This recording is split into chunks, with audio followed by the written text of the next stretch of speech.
Well, hello everyone. Welcome to another video on History Vibe Podcast. And today I'm joined by Professor Matthew Phillip Monger. Matthew Monger received his bachelor's and master's degrees in theology from the MF Norwegian School of Theology, Religion and Society. He then received his bachelor's of arts in linguistics from the University of Oslo, and then he received his master's of arts in Semitic philology, also from the University of Oslo. In 2018, he received his PhD with a dissertation on the Dead Sea Scrolls manuscripts containing the texts from the Book of Jubilees. He currently is an associate professor of Near Eastern languages and literatures at the MF Norwegian School of Theology, Religion and Society in Oslo, Norway. And today's discussion is based upon Professor Monger's article titled The Many Forms of Jubilees, a reassessment of the manuscript evidence from Qumran and the lines of transmission of the parts and whole of Jubilees. And with that being said, welcome to History Vibe Podcast, Professor Monger. Hey, thanks for having me. So let's jump right into it. So just how many different forms of the Book of Jubilees are there?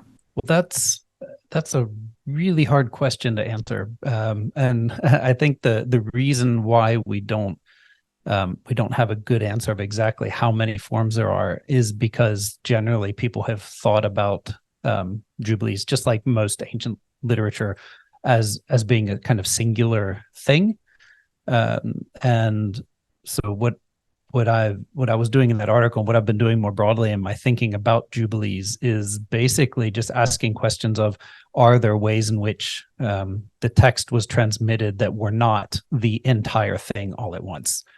And so I think that we can be pretty sure that different elements of Jubilees were transmitted in different ways throughout both antiquity and through the Middle Ages. And so what we see basically is that there are, on the one hand, manuscripts of the Book of Jubilees, which may have had different forms or most likely had different forms in different contexts. And so if we consider that one form, like basically so complete copies, that's one thing.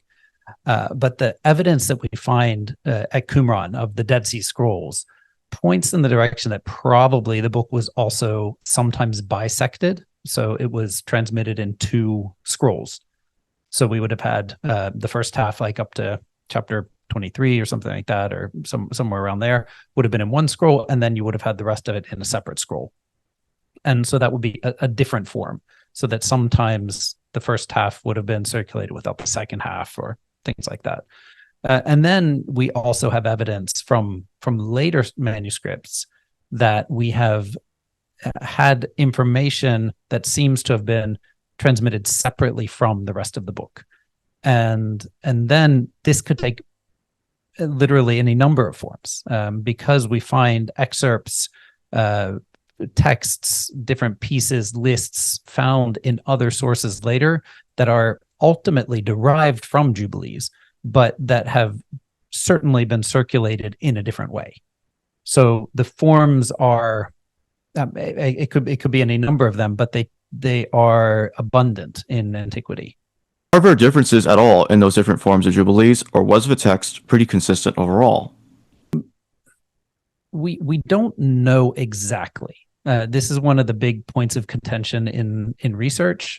Traditionally, the big names in Jubilees research have held to an idea that the basic text of Jubilees from Hebrew through Greek into the Ethiopic, which is our best witness to the Book of Jubilees, has been fairly stable. But I don't agree completely with that, and that's kind of been that's I think what most people know me for within the field, is that I challenge this idea that there's a stable text being transmitted from Hebrew through to the Ethiopic manuscripts. And I think we have pretty good evidence for that there is growth, there's change that happens in the text, both at a micro and a macro level.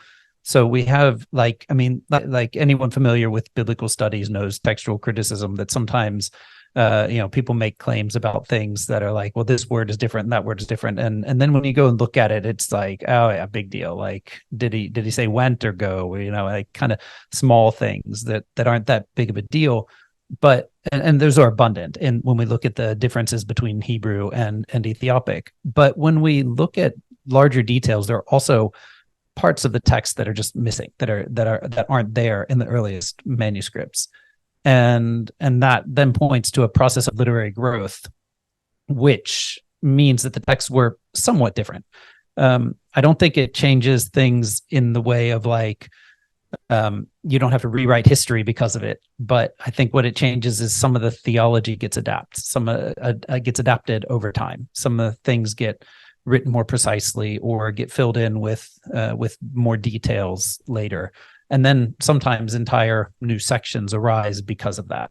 Do we know about who wrote the text and when it was probably written? Again, scholars don't agree 100%. I'd say Jubilees does pretty well now with it when in the idea of dating. So we're within about, say, 75 years, all the scholars are in agreement.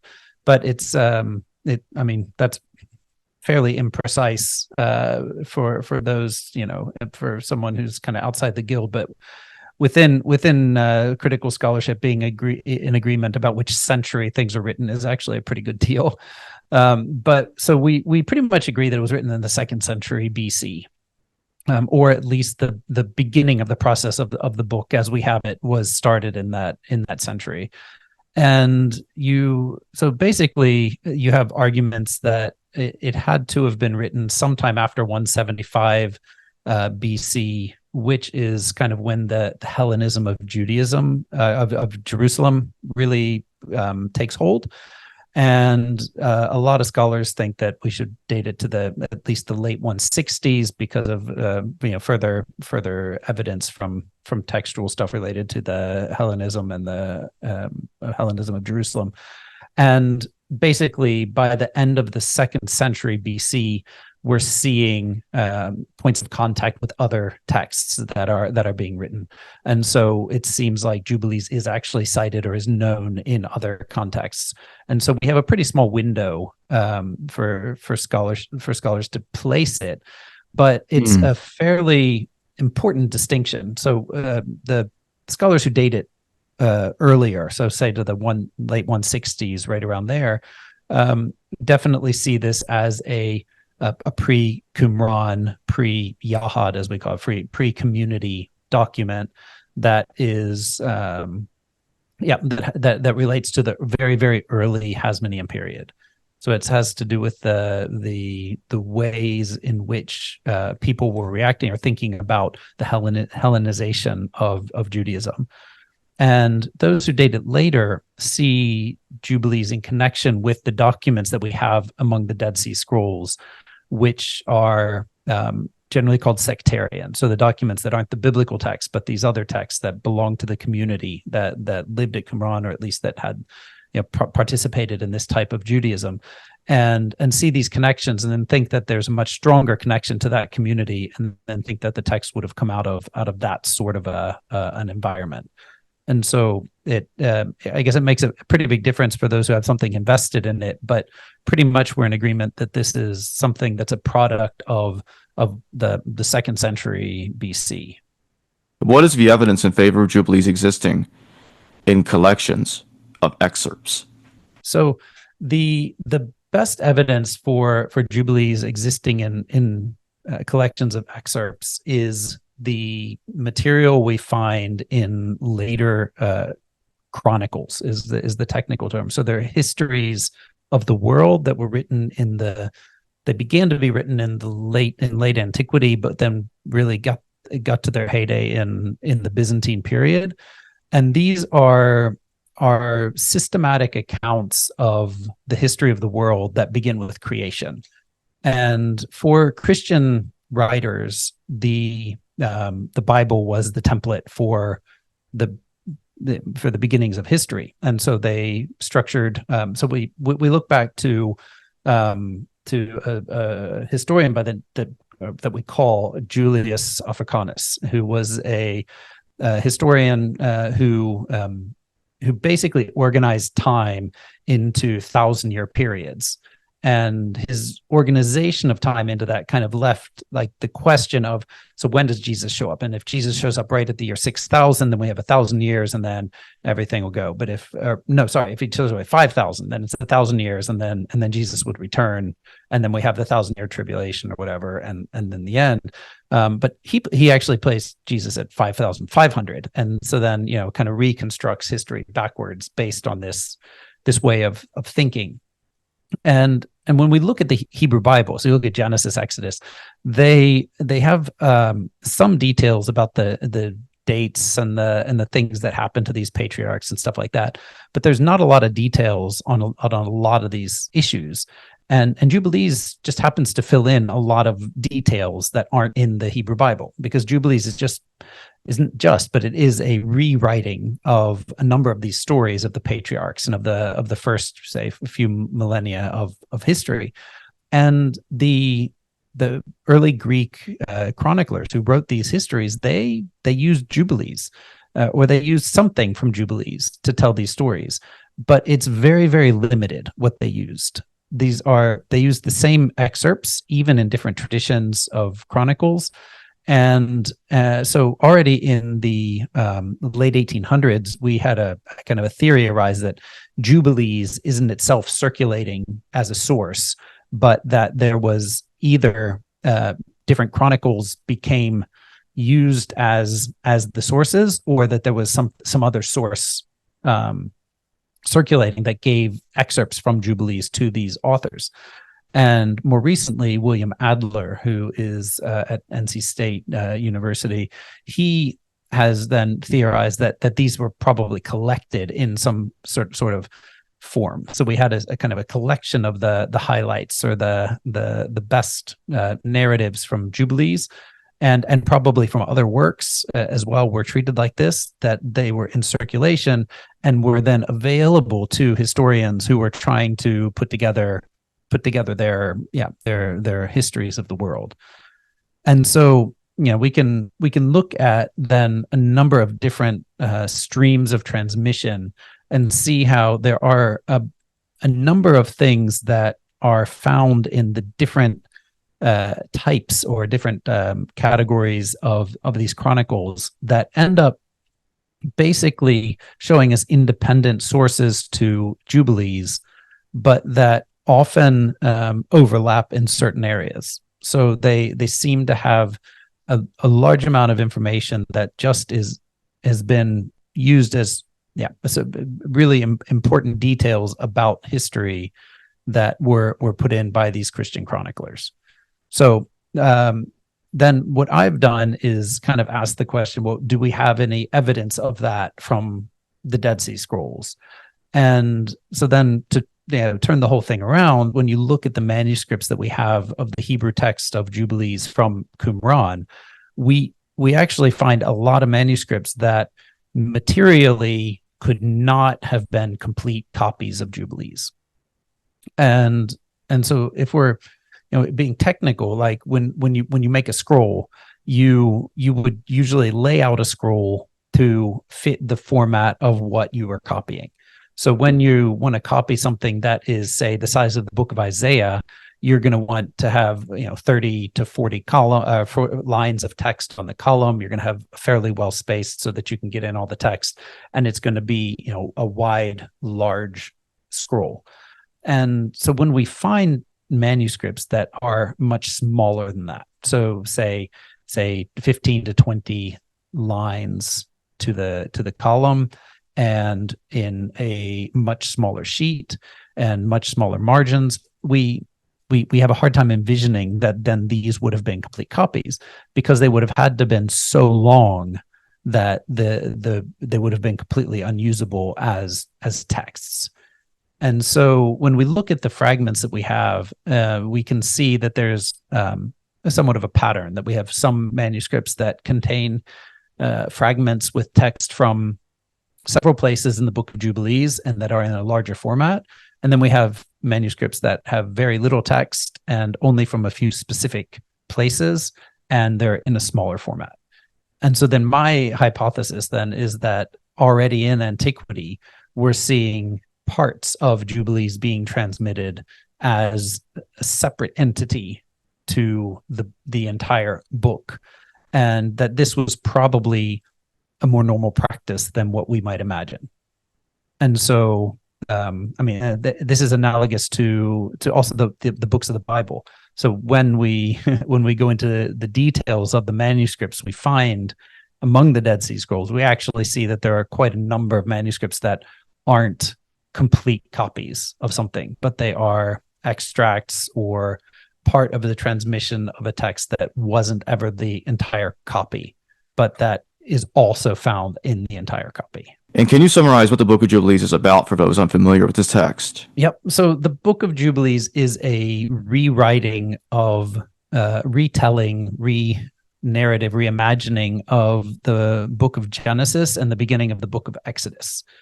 It is basically framed as a narrative where the angel, who's called the angel of the presence, is on the mountain on Sinai.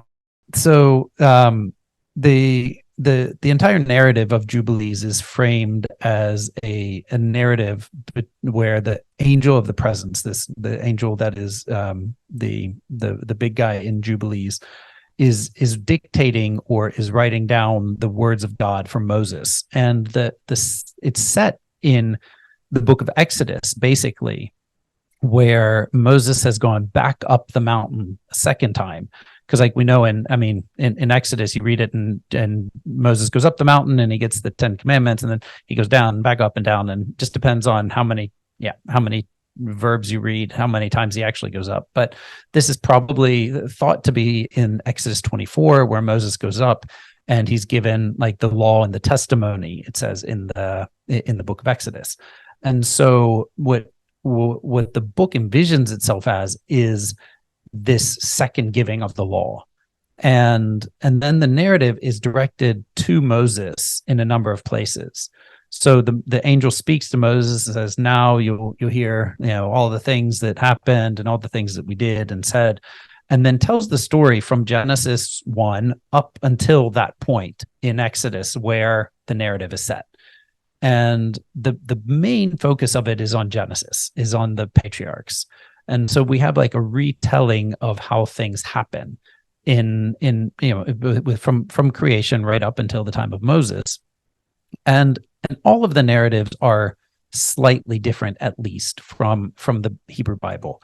So things happen, like creation is still done in 6 days, but in the creation story in Jubilees, the angels are created on day 1, and we have this kind of long detour into angelology that happens in day 1, and then kind of comes back and then starts into the day 2, and we have these kind of random things that are very, very interesting. When you just read through it, you think, wow, what's going on? But when you get into the details of it, it is quite clearly an exegetical work. It's a work that is trying to bring together different parts of Scripture and make them relevant for the time of the patriarchs. So that's one of the main goals of Jubilees, then, is to retell the story of the patriarchs up to the time of Moses, as though later Scripture had already been revealed. And so this is, I think, is one of the main things that happens, is that patriarchs know all of a sudden the laws or the festivals, the things that happen later on in the Pentateuch, but that shouldn't be available to them in the biblical chronology. And so it kind of paints a picture of the patriarchs living maybe more virtuously, or living more according to the law, and acting in ways that they should. So it kind of fixes some of the internal problems that appear in the Hebrew Bible with the ways in which the patriarchs do stuff. And then the other thing that Jubilees does is it rewrites the calendar, or it gives everything in a different calendar. And this calendar is it's a twofold difference, really, because on the one hand, Jubilees it uses a solar calendar, which is then in opposition to the Hebrew Bible, which is based on a lunar calendar. And this solar calendar that we have in Jubilees is is made to ensure that the festivals never get celebrated on the wrong day. And I mean, that's the purpose of a calendar, I guess. Like a ritual calendar is always to ensure the celebration of the festivals. But one of the things that happens on the lunar calendar is that you can occasionally festivals that have to do with the moon will then fall on the wrong day in relation to festivals that the repeated pattern of the Sabbath and things like that.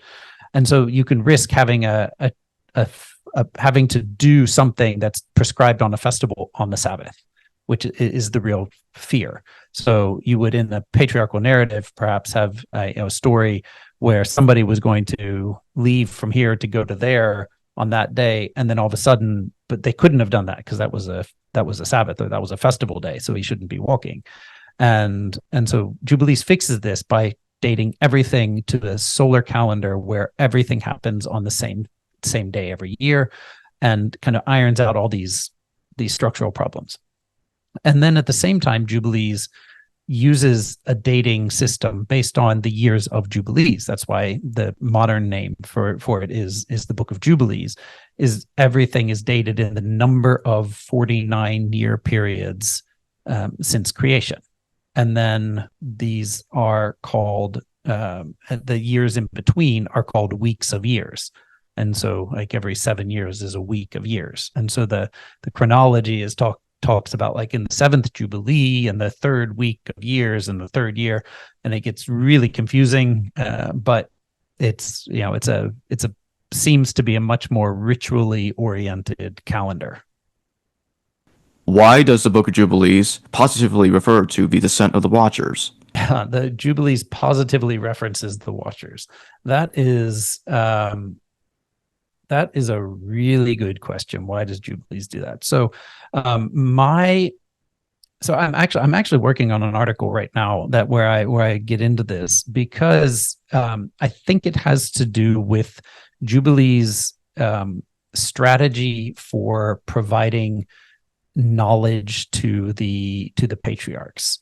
And so Jubilees basically uses two strategies to get knowledge down to the patriarchs. On the one hand, knowledge can be given directly from this angel or from the angels in the form of that they just intervene and say, hey, this is something you should know. But also knowledge is something that is kind of passed down from generation to generation. And so I think that the use of the Watchers is a way of intervening into human history to make sure that they have the knowledge that they need. And so, I mean, I'd have to pull up the reference, but they are, I mean, they're explicitly connected to knowledge in the text. And so this kind of shows that what's interesting for Jubilees has to do with a characteristic of what the Watchers contribute to the furthering of human civilization and history. Whereas, like when we look at Enoch, or you look at you look at the ideas that lay probably behind Genesis 6 and that kind of stuff. That's just one little piece of what the Watchers tradition originally held, so that the Watchers tradition is probably more nuanced than what people usually think. Was the goal of the author of Jubilees or authors was to basically reimagine Genesis and parts of Exodus and then expand on those stories and make some changes that they wanted to make? I think so. I think it's a recasting of the story in a specific context. So the calendar is obviously something that there was developments in the region, and you learn about a new calendar, and then you see that this can fix some of our problems or whatever. So it makes things less problematic. So okay, great. That's a good reason to do some rewriting. But also, I think it's just more in general that this is the kind of literature where we do see a lot of, actually, in late antiquity and among the Dead Sea Scrolls, and also in early Christian literature. You see the same thing going on, that people see these stories from the, if we call it the biblical story world or whatever we want to call it, and say, hey, what if I did this? What if this? What if that? And they're filling in gaps. They're adding elements. They're reimagining the ways in which people acted, and they have different motivations for it. But then they also have different, I guess, methods for finding out how they will fill in those gaps. And so when we look at the exegetical strategies in Jubilees, it's very often the law and ritual law that are guiding some of the rewritings. And so when we look at, say, look at the story of the Garden of Eden, well, like Adam and Eve have to be outside of the Garden of Eden for a certain amount of time, and Eve has to wait out because she's unclean. And then it's connected to the purity laws that have to do with after you give birth and things like that, where like they're brought in straight from Leviticus and cited basically into the context of how how Adam and Eve are in the beginning, and these are things that are not necessarily obvious to a reader that they would have a connection, but it's in a way it gives a legitimacy to the law, and also then a legitimacy to the story, that these things are kind of part of this eternal, I guess, eternally defined law that would have been valid even before Moses receives the revelation on Sinai. Is the theology of the Book of Jubilees consistent with Torah orthodoxy, or does it introduce unorthodox ideas? So I guess it depends on how strictly you define Torah orthodoxy. So if we're talking in general terms, I would say that the majority of the Book of Jubilees is not problematic in terms of orthodoxy. There are a lot of things that are different, and so if you're going to argue fine points of what actually happened, then and call that orthodoxy, then we would definitely have challenges all the way. But most of what Jubilees does is kind of reimagine what patriarchs were doing in light of orthodox ideas from other parts of the Torah, and so they're actually imagining that the patriarchs were more orthodox, I would say, than they appear in Genesis sometimes. And so on that, I think that we're very much in line. And that's one of those things that's really interesting about Jubilees, is that it almost takes for granted that you get it. So when you read Jubilees and you see these kind of cross references that happen, the angel might intervene into the narrative and say, and this is written on the heavenly tablets, and then cites a law from the book of Leviticus. It kind of shows that there's this playing with the idea of the established Torah as the actual authority, but then is trying to make sure that we know that patriarchs would have had access to that kind of knowledge. But on the other hand, the calendar would have certainly been at odds with an orthodox understanding of the calendar.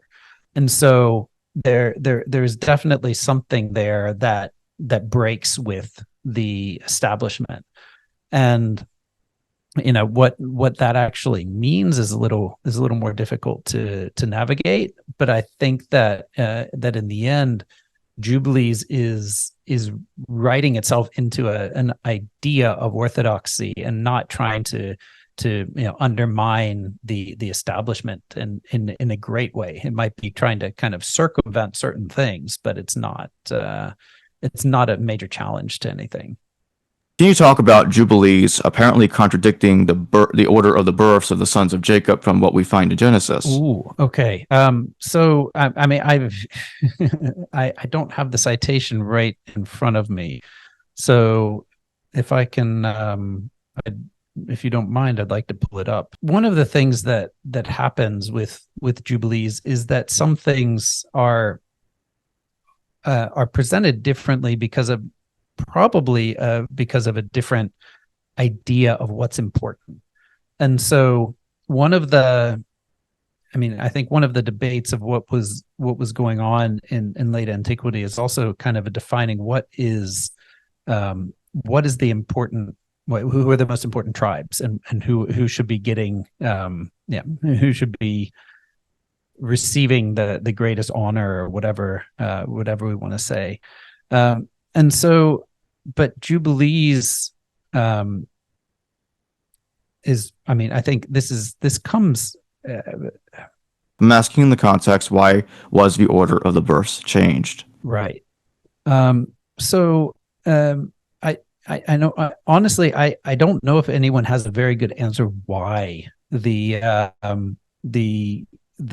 order of births is changed.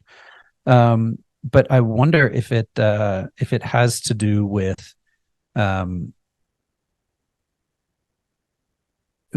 the idea of which tribes are seen as the actual Israel. So because we're dealing with the question of who are. So one of the things that Jubilees is very concerned with is the idea of endogamy, like the marrying within the group. And so I think that the structuring of several of the narratives is actually done in a way that makes it even clearer which people are the actual remnants of Israel. And so what I think happens then is that so Leah gives birth to Jacob, to Reuben, Simeon, Levi, and Judah, right? And connecting Levi and Judah is a pretty important thing. Does the Midrash utilize Jubilees as a source? Yeah, so this is really the work of Martha Himmelfarb, who has seen that Jubilees is cited a few times, or is used a few times as a source in some medieval midrashic texts. And what's really interesting about that is what she shows is that these don't seem to be, or it's hard to establish any other line of transmission for these texts than that they probably came from a Hebrew text of Jubilees at some point. And so her argument there is that these things are then quite old. I mean, that would be the basic anatomy of it. That these are texts that were cited in Hebrew context, so in Jewish context, quite early. And her, she points to a couple different texts that show up, and these are so in the Midrash Haggadah, we find so there's a discussion of the division of the land between the sons of Noah. And this is a pretty famous text in Jubilees, because there's the way it's been done in Jubilees differs from the Hebrew Bible. And this actually, the fact that it shows up in that way, so far removed from Jubilees and in the same fashion, means that it probably has to have ultimately been Jubilees. And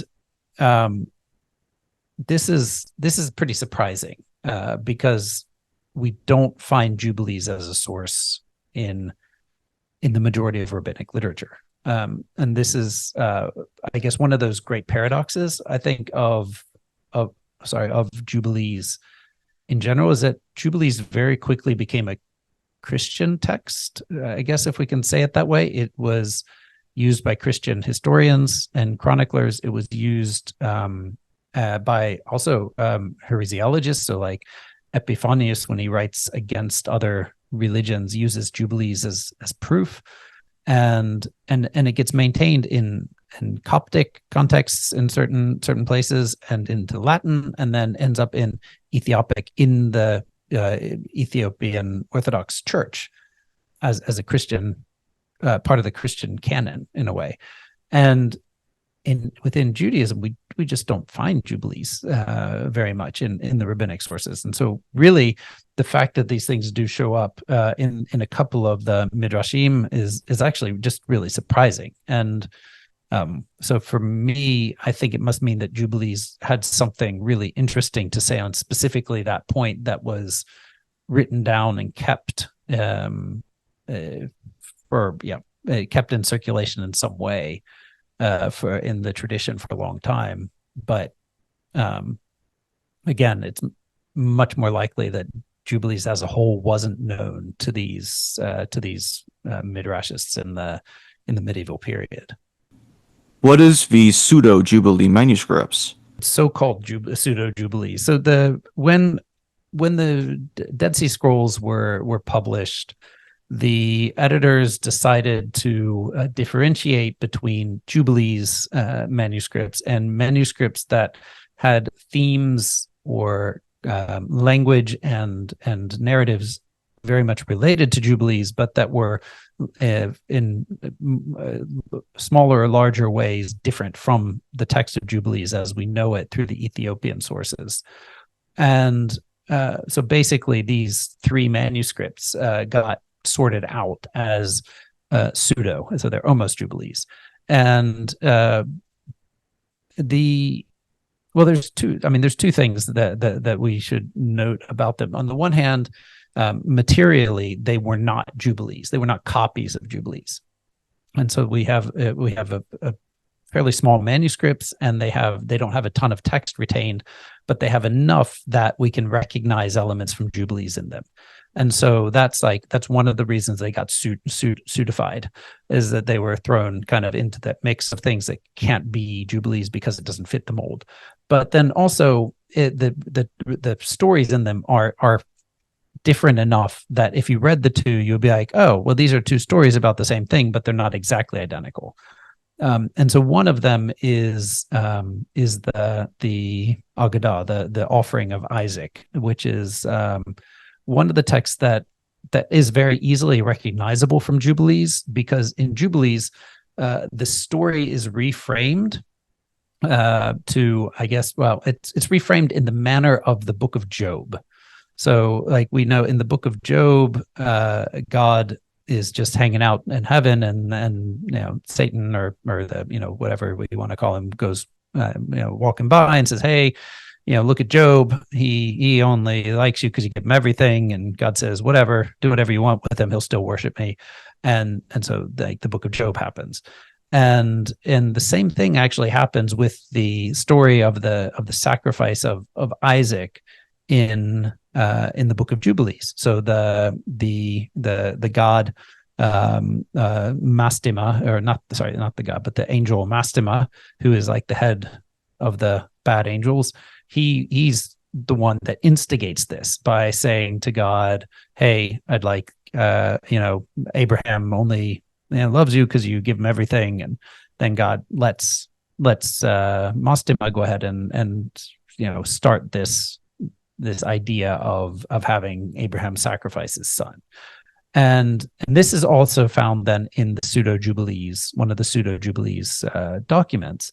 But the story varies enough that it's obvious that we're dealing with something else. And another name of a different bad angel, Belial, is also thrown in. And so these things that make us say, oh, it's different. But my feeling is that we don't know enough about the form of Jubilees originally to be able to say what is pseudo and what is I guess, I don't know, real Jubilees. So I think that these Pseudo-Jubilees manuscripts are part of the literary world that Jubilees is a part of, and it's only if we give really tight, strict definitions of what is part of the same literary unit or not, that we have to sort them out. But they're definitely part of the same idea of rewriting, the same tradition of rewriting the same texts and using the same techniques. Can you tell us about there being only one manuscript retaining a significant amount of text that clearly seems to fit the parameters that are necessary for assuming a complete copy of Jubilees? Yeah. So this is an argument that is that is on one side, it's strong on the positive side for that one manuscript, and it's very weak on the side of all the other or on several of the other manuscripts, admittedly. So we have one manuscript of Jubilees from Qumran, which is very large, and it is a papyrus manuscript that has been reconstructed as having about 50 lines of text per page or per column, and that would fit the absolute largest size of manuscripts, and is and also it contains a very large amount of text. So we have in that manuscript, we have text from everything from Jubilees 32 right on up to towards the end of the book. And so we can kind of, when we reconstruct that as a manuscript, it makes sense to think that this is a large size manuscript containing lots of text, could have been a copy of the whole thing. But all of the other manuscripts that we have are either too fragmentary to make reconstructions, or they are too small in format to have been large enough to have the whole book. And so when we look at say that there's 4 or 5 others which we're pretty uncertain about. They're just tiny. I mean, we're talking like just tiny little bits with like maybe 4 or 5 lines of text, and they're not complete lines. And so the best we can do is look at the formatting and think possibly they would have been large enough, but we just don't know. And in several of these cases, we only have a couple of little fragments from one half of the book, like so from either the very beginning or the end, and so we can't really know what they were, but they may have been larger half or whole copies. But when it comes to the majority of the manuscripts, so the other, say, it's about 10 manuscripts, what we see is a very little amount of text, or several different parts of the text, but on manuscripts that are formatted in a smaller fashion. And so that one papyrus manuscript is in such a stark contrast to the other materials that we have, because we see bits and pieces from so many sections of Jubilees in that manuscript, and then we just don't find that same kind of evidence in any of the other ones.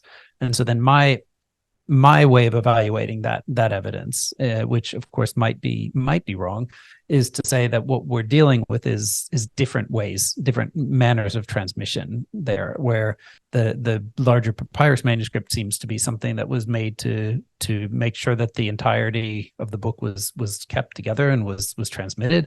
But these other manuscripts were more likely, serving some other function, like transmitting smaller units or collections, or even part of a writing process where certain parts of the text might have been under the process of being redacted or rewritten or edited or added, or whatever we might want to think about it. Which one is the original version or closest to the original text? So to answer that, I guess I'll have to kind of say a little bit about some of the theories of composition that are for Jubilees. So there are theories about Jubilees, basically 3 main theories that are kind of in scholarship right now. The one is James Vanderkam from the University of Notre Dame, who is basically the guy who's done everything on Jubilees since the 80s. It's one of those, he's one of those people that if you think you have an idea about something to write about Jubilees, you better just go check his bibliography first, because he's probably already written on it. But he did the Ethiopic text edition, the translation, he wrote the commentary, he did the Dead Sea Scrolls edition. So he has everything. And his idea is that there was a single author. That's basically his. He thinks Jubilees is the product of a single author, late 160s, and that was it. And so another major theory, competing theory, then is James Kugel, who has an idea that there's basically 2 layers to the Book of Jubilees. So there's the rewritten stories of the Bible, which he sees as kind of layer 1, which some author probably, any old time, it doesn't matter really, but earlier did. And then what he calls the interpolator, who is the person who went in and kind of said, hey, some of these things need to be rectified because you're showing knowledge of things that they shouldn't have had. And so then this angel comes in and talks about heavenly tablets and the idea of how this knowledge would then have been transmitted to these patriarchs. And so it's that's the second theory. And then the third one has been developed by Michael Siegel, who says that what we have is basically a series of different rewritten narratives that have been collected by what he would rather call like a composer of the book, who brought together and redacted together these things and added some legal jargon to it and the calendar to it to kind of smooth everything out. And he kind of shows that there's some inconsistencies with the calendars and with some other ideas that point to basically there having been different sources in the background. And so I definitely think that the latter, so Michael Siegel's theory is the closest to the reality of it.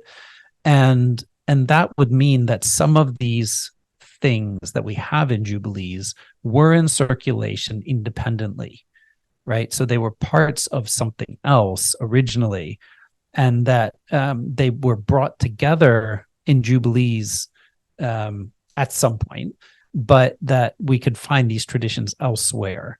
And so like one of the best I think arguments for this is the manuscript that does retain the oldest piece of textual evidence for Jubilees, which is the creation story, which is the oldest manuscript. And it seems like that this is like a super old manuscript that may not have originally been connected to the Book of Jubilees at all, even.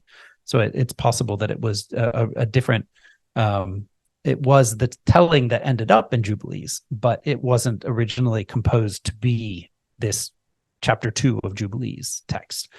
And so I think that is, one of the oldest things you'll find.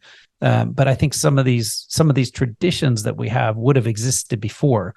And so if we want to talk about the oldest form of Jubilees as Jubilees, so that would have to be the first time these sources were collected, and the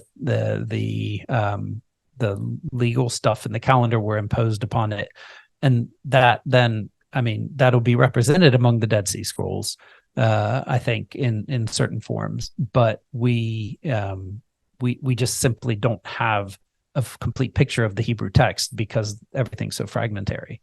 But I think that what we're talking about is something that probably had a truncated version of what is chapter 1 right now, probably was lacking some additions in chapters 2 and 23, and maybe chapter 50. There's some definite literary growth in those places, but that the first time we would have thought of this thing as Jubilees, it's already kind of a product of this composition of putting together the older pieces. And then my final question, which one is the latest and final version of the text? So the version the latest version we have is the Ethiopic version. I mean, this is the version that we actually know Jubilees through at all.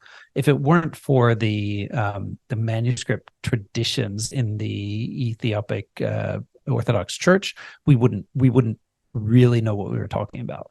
So the manuscript traditions go back to like the 13th century, and they were certainly older than that. It was probably in use prior to that, but we just don't have older manuscripts than that. But a lot of manuscripts appear from the 14th, 15th century and on in Ethiopia, and the text there does show development. It does show changes both compared to the Hebrew text, but also compared to other Ethiopic manuscripts. And so what we see there is a still developing tradition, but not at a major level by that point. So by the time we get to the 15th century, it's pretty stable, and we have this book of Jubilees as a pretty unified idea that's basically stable, but that has some moving parts still. Well, thank you for joining me today, Professor Monger. Yeah, thanks for having me on. Hello viewers, thanks for watching this video from the History Valley YouTube channel. Please don't forget to subscribe and hit the notification bell. And if any of you wish to further support this channel, please consider checking out this channel's Patreon page and becoming a patron, and or donate through PayPal or through Super Chat during your live stream. Thank you.